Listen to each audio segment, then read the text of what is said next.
Hello viewers, আসসালামু আলাইকুম। তো সকলকে ডিজিটাল নারেটর চ্যানেলে স্বাগতম। তো বন্ধুরা, আপনারা অনেকে আছেন যে বিকাশে হেল্পলাইন বা কাস্টমার কেয়ারের সাথে যোগাযোগ করতে চাচ্ছেন, কিন্তু কীভাবে করবেন সেটি জানেন না। তো বন্ধুরা, আজকে আমরা এই ভিডিওর মাধ্যমে আপনাদেরকে খুব সহজেই দেখিয়ে দিব যে আপনারা কীভাবে বিকাশে কাস্টমার কেয়ার বা হেল্পলাইনে যোগাযোগ করবেন। তো এটা করার জন্য আমাদের প্রথমে যে কাজটি করতে হবে সেটি হলো ফোনে থাকা বিকাশ অ্যাপটি ওপেন করতে হবে। তো বিকাশ অ্যাপটি ওপেন করার পর আমাদের বিকাশ অ্যাকাউন্টটি লগ ইন করতে হবে। তো বিকাশ অ্যাকাউন্টটি লগ ইন করার পর আমাদের সামনে আবার এরকম ইন্টারফেস চলে আসবে। তো এখানে আসার পর আমরা পাখির মতো একটি অপশন দেখতে পারবো উপরে কর্নারে, তো আমাদের ওখানে ক্লিক করতে হবে। তো ওখানে ক্লিক করার পর আমাদের সামনে আবার আরেকটি ইন্টারফেস চলে আসবে। তো এই ইন্টারফেসে আসার পর আমরা যে কাজটি করব সেটি হলো আমরা এখান থেকে একটু নিচে চলে যাব।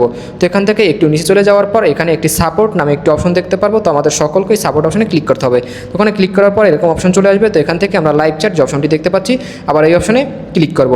তো লাইভ চ্যাট অপশনে ক্লিক করার পর আমাদের সামনে আবার আরেকটি ইন্টারফেস চলে আসবে। তো বন্ধুরা, এই ইন্টারফেসে আসার পর আমাদেরকে অনেকগুলো ধাপ পূরণ করতে হবে এবং সেই ধাপগুলো পূরণ করার পরেই আমরা কাস্টমার কেয়ারের কাছে যে কোনো তথ্য জানার জন্য প্রশ্ন করতে পারবো। তো এখানে আমাদের প্রথমে যে ধাপটি পূরণ করতে হবে সেটি হলো বাংলা বা ইংলিশ সিলেক্ট করতে হবে। তো আমি বাংলা সিলেক্ট করলাম। তারপর নিচে দেখতে পারবো কাস্টমার সার্ভিস একটি অপশন রয়েছে। তো আমি এখান থেকে কাস্টমার সার্ভিস যে অপশনটি রয়েছে এই অপশনে আবার ক্লিক করব। তো এই অপশনে ক্লিক করার পর আমাদের সামনে এরকম ইন্টারফেস চলে আসবে। তো এখান থেকে আমি হ্যাঁ যে অপশনটি রয়েছে আবার এই হ্যাঁ অপশনে ক্লিক করব।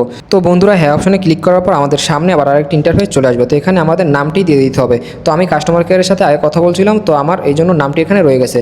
তো এখানে সেন্ড যে অপশনটি দেখতে পাচ্ছি, আমি আবার ওই সেন্ড অপশনে ক্লিক করে আমার নামটি সেন্ড করব। তার নামটি সেন্ড করার পর আমাদের সামনে আবার এরকম ইন্টারফেস চলে আসবে। তো এখানে আসার পর আমাদের নাম্বার দিয়ে দিতে হবে। তো নাম্বার এখান থেকে আমি সেন্ড করে দিব।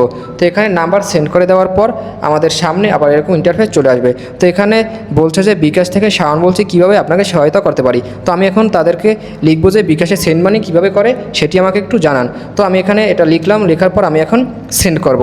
তো বন্ধুরা, আপনারা দেখবেন যে তারা আমাকে কি উত্তর দেয় এবং কাস্টমার কেয়ারে কীভাবে প্রশ্ন করতে হয় এবং কীভাবে তারা উত্তর দেয়। তো বন্ধুরা, এটা আমি লিখে সেন্ড করলাম। তো বন্ধুরা, এখন দেখবেন যে তারা আমাকে একটু উত্তর দেব। তো বন্ধুরা, তারা আমাকে যে উত্তরটি দিয়েছে সেটি হলো আপনি বিকাশের সেন্ড মানি অপশনে গিয়ে রিসিভার নাম্বার সিলেক্ট করেন এবং লেনদেন পরিমাণ দিন এবং রেফারেন্স চাইলে প্রদান করতে পারেন এবং তারপর পিন দিয়ে কনফার্ম করুন, সেন্ড মানি হয়ে যাবে।